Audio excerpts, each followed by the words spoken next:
ഈ വർഷത്തെ വരയാടുകളുടെ കണക്കെടുപ്പ് സംസ്ഥാനത്തെ മുഴുവൻ വനമേഖലകളിലുമായി ഈ മാസം 24 മുതൽ 27 വരെ നടക്കും. ഇതോടൊപ്പം തമിഴ്നാട്ടിലെ വനമേഖലകളിലും വരയാട് കണക്കെടുപ്പ് നടക്കും.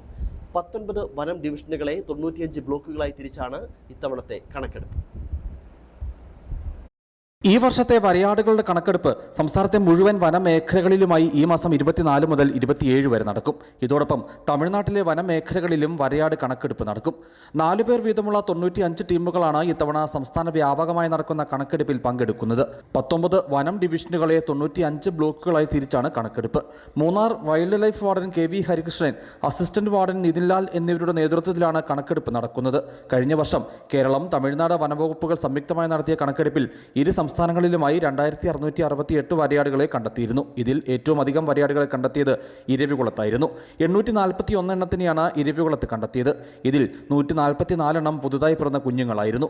കണക്കെടുപ്പുമായി ബന്ധപ്പെട്ട് ഉദ്യോഗസ്ഥർക്ക് ഇന്നലെ ഓൺലൈൻ പരിശീലനം നൽകി. Chief wild life warden Pramod G. Krishnan, field director PP Pramod എന്നിവരുടെ നേതൃത്വത്തിലായിരുന്നു പരിശീലനം. News bureau, Adimali.